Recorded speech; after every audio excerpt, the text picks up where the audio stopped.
поскольку мне кажется, что звучание на сердце вот даже превосходит, кажется, мои скромные возможности. Да и потом, стихи в больших количествах, они для здоровья вредны. Это, по-моему, об этом, кажется, Блок говорил. Или в июне, вот не помню. Я хочу немножко о журнале сказать. Вот даже в честь выхода первого номера мне вот очки прописали. Я что плохо их вижу. Ну что делать? И деньги заплачивали, придется носить. Я хочу немножко сказать вот о самом журнале. Вот слышу здесь слова, значит, альманах, там, день поэзии и так далее. Хочется сразу опровергнуть вот это мнение, что это, во-первых, никакой не альманах, никакой день поэзии, к которому мы привыкли. Это именно журнал «Русская поэзия», который, кстати, не, вот, аналог журнала, такого аналога не было ни до революции, ни до исторические времена и при нашей родимой советской власти. То есть, в общем-то, мы делаем впервые то, что давно было пора сделать в русской поэзии. Вот мы с Бояриновым покопались в истории и библиографической, ну не нашли аналога издания. Выходили сборники разных вот, направлений поэтических, имажинистов, там, футуристов, ну все были сборники. А такого общего журнала не было. И отрадно, что этот журнал наконец состоялся, и что вот, так сказать, и выход его, как говорил вот Бояринов, и практически, и теоретически был невозможен. Ну вот он лежит, его можно потрогать. Это техническая работа начал заниматься. Нет? Ну, если я почему говорю, если человек был безнадежен, знаете, как графоман тогда, говорит, что там говорить? Да нет, у него прекрасная строчка в этом стихотворении, где он описывает о посещении поэтами колхоза. Пьют, дерутся и в грязь кубуряются. Все логически, все нормально, знаешь сказать. Пьют, дерутся и в грязь кубуряются. А здесь напился, выпил и пошел. Вот так и не доказал ничего. И стихи остались вне журнала. Я решил их просто отвергнуть. И мне хотелось бы вот наших потенциальных авторов, в общем, призвать к тому, что с строкой надо работать. Работать, так сказать, не так, допустим, как призывал Повестковский, но работать чисто в художественном плане, чтобы не сидела, не ломала голову. Так вот, нам вот все-таки придержала, и дальше он будет над ним работать. Потому что, может, возможно, какие-то замечания возникнут. И тем более стихотворение вызвано, в общем-то, впечатлением, когда я работал над журналом, вот весь корпус, когда собрал, вычитывал, самое, так сказать, Бояринов прочитал и заболел. Говорит, ну, давай, почитай ты, значит, самое, так сказать. А потом я, значит, прочитал весь корпус, думаю, я пойду погуляю. И вот такое стихотворение сложилось. Как-то раз, подустав от угрюмых трудов, погулять на закате пошел безоружно. Подышал кислородом у похмельных прудов и немытую харь в кустах обнаружил. Подавилась безмолвием живым тишина, и ощерилась в сумерках хмарь наживая, и была эта харь круглей, чем луна, и зловещей, чем молния сверхшаровая. Вот это, кстати, строфу я по совету Бояринова писал. Жаль, не мог угостить эту нежить свинцом, чтоб не пялилась в душу из сумрачной хмари, и была поцарапана, будто лицо, это сбоку припеку возникшая харя. Я тот час для страстки сунул руку в карман, отодвинулась харя с тропы виновата, посмотрела в глаза, как бомжиха в стакан, и в закатном дыму растворилась без мата. Эта жизнь, может быть, никому не нужна, и грустна эта жизнь, как пустая посуда. Но задумаюсь чуть, сразу бац, и она, эта харя, возникшая из ниоткуда.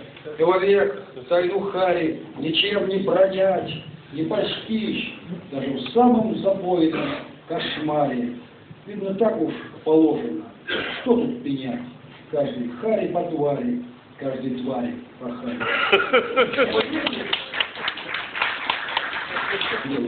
Тут его главное заслуга, никто там ничего не получит. Как мы будем торговать?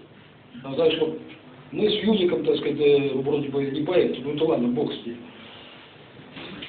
Я прошу прощения, я только немного отступила от программы, потому что здесь были наши люди, один человек Кер уже ушел, а второй человек, Сев, который сидит здесь, он только в проезде в Москве. Он сегодня приехал, побежал здесь и человек должен ехать дальше. Из-за него я прочитала одно стихотворение на сельском языке, а потом продолжим дальше. Это Станислав Милошевич, который очень любит Россию, наш человек, который просто Россия. К сожалению, ему должен ехать дальше, так что вот для Милошевича. Zemljo moja samohrana, uvek sanjam da sakupljam melem, bilje i bosilje, da ga kropim svetom vodom i napajam trak hrastovi, oranicu i dubravu. Noć mi daje moć tišine. Sva pamćenja i svu slavu u venac sam pesme splela. Tako sam se zaželela da se vratim na ognjište, da udišem mir sena. Potocima dodolice da pevušim, pred večerjem niz planinu kad se spušta klepetuša i vesela trula javlja, da uskliknem gromoglasno, nebo da mi odpozdravlja, tajnim migom, tajnim znakom. Tajna uza nam je Bogom dana, zemljo moja, biser suzom porana.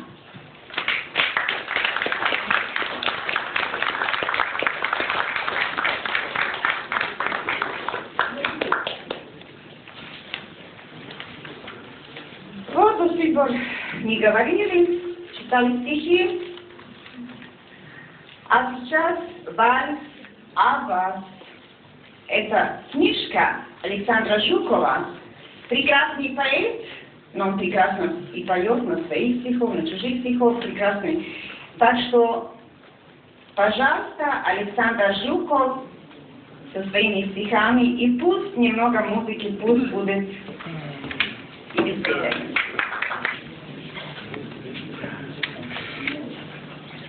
Стихов я читать не буду, естественно, потому что поэтов очень много. Многие будут читать стихи. Я спою в этой песне.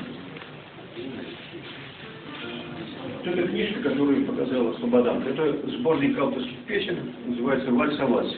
Вот я первую песню спою, как раз она называется «Вальс о вас». А я все думаю о вас, в том самому себе признаться я не хочу, но словно вас, слова о вас во мне кружатся, слова о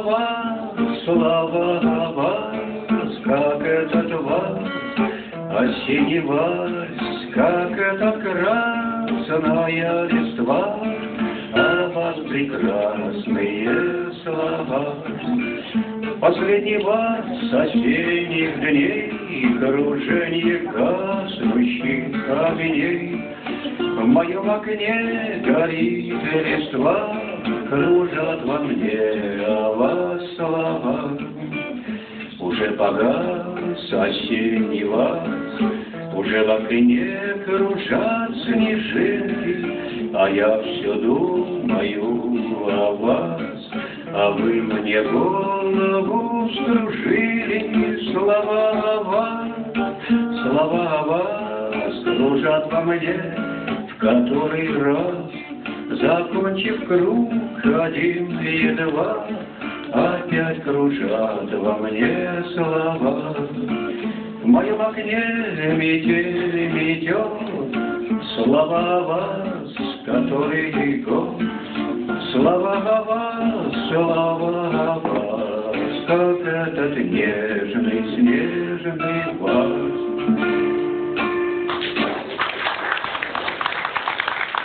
Недавно ехала по церкви женщина, которую, к сожалению, я не знаю, я надеюсь, сейчас не познакомимся. Ее зовут Тамара Пономарева. Я Тамару прошу, и она писала о церкви, о своих впечатлениях. Так что я прошу, пожалуйста, Тамара. Тамара здесь? А вы здесь, Тамара.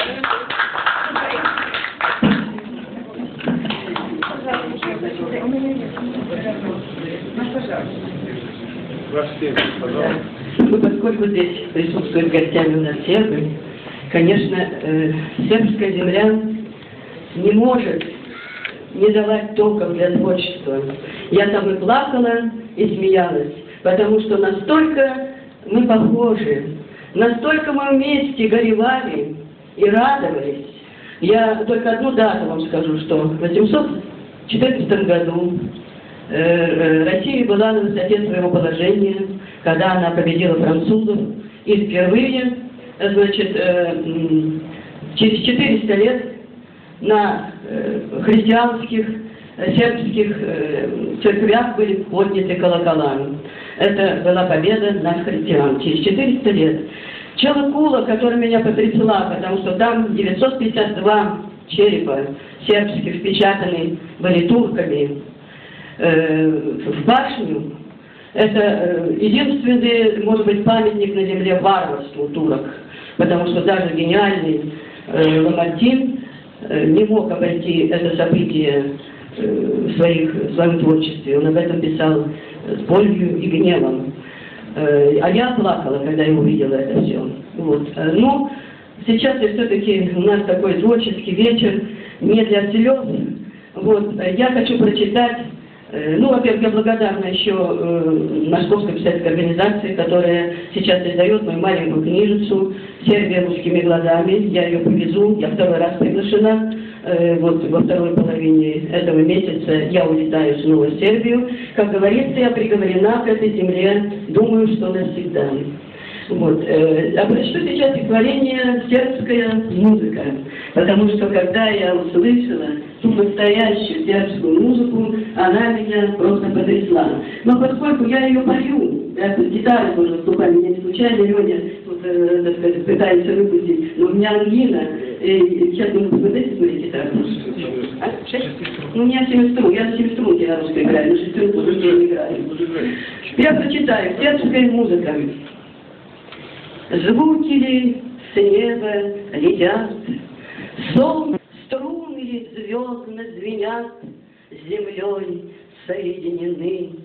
Сербский ли кружится дух, невесомо, как пух, бабочкой у огня, словно память моя, знавшая боль и смерть, и равную им любовь. Музыки круговерть меня завлекает вновь. Сербские токи земли душу мою обожгли. Плачу и вместе смеюсь. В Сербии вижу я Русь. Окрик далеких веков или райский хорал, как причуда богов над землей зазвучал. Мир изумленно затих. Огненный кружится вихрь, музыкой сербской дразня, словно память моя.